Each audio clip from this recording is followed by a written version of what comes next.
right, so now that your door hangers are out, your yard sign is in the lawn, and you have done all of your pre-job tasks, your final thing to do before starting the job is do a damage check. So in this video, I will show you how to do a house washing damage check. You can walk with me as we walk around this house and take a look for any damage. We're looking for cracks in the siding, any pieces of soffit that are broken, any loose pieces of siding, and things that have holes in it. So everything here looks pretty good, but I am taking a real thorough look as we walk around. Another thing we're looking for is screen damage. When you're washing a house, you can damage screens if you get too close. So we want to make sure that we point that out to the customer before we start the wash, just so they know that we didn't cause the screen damage. So we can continue to walk this way. Don't see anything yet.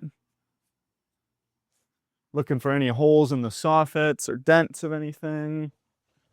Again, any loose pieces of siding, just because we don't want to hold any liability there with things that they could see being our fault. Out here. This is one thing here that I notice. You can see the downspout is bent. You can also see that downspout in the front was actually off. So these are a couple things we want to point out to the homeowner, just that these were done prior to us doing the wash. So something like this wouldn't be blamed on us. Don't see anything else on this side of the house. Another thing you want to be really careful of while you're washing is little plants and things of that sort. If you ever see any plants that have been, ripped, or it looks like something that dragging a hose across could have damaged, that is one thing that we would want to make sure is noted. We take the pictures of those and add those to the job forms before starting the wash. Here you can see we have a little fence cap that had fallen off. You can actually just put this back on for this customer.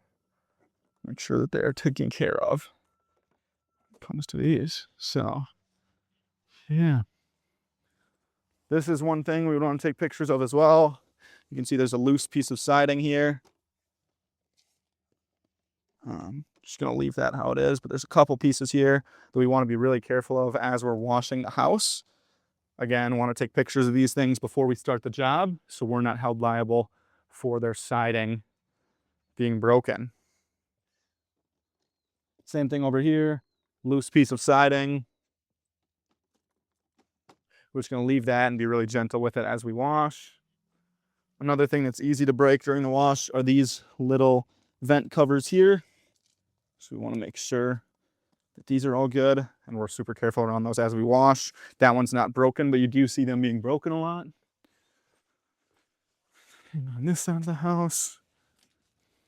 So you can see this does take a few minutes to walk around the entire house completely and make sure that none of the damage that is here was caused by us. We see another downspout that is damaged here.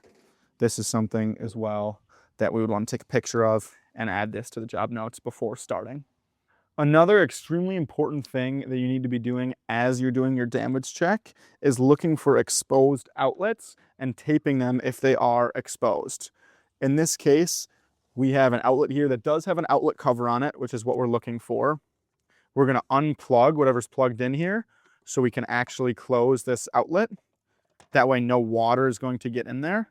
And then we're going to take the cords from this outlet and we're going to set those off to the side just so the cords don't get wet either while we're doing our wash. And this is extremely important for both house washing and for surface cleaning. You're going to see these a lot on back patios, front porches, and things of that sort. If there was not an outlet here, I will tape up the outlet just to show you an example. Let's say it didn't have this whole cover and these outlets were exposed. I'm just going to take a piece of tape, go through there. This duct tape is kept in your trailer toolbox, and you're just going to tape over all of the outlet holes. Make sure that is on there smooth and tight, so then there's no water that can get inside those outlets. These outlets are going to be turned on if we get water and especially soap in there. This can cause many, many issues for the homeowner. So super important that we're doing this before starting the jobs if there's not outlet covers.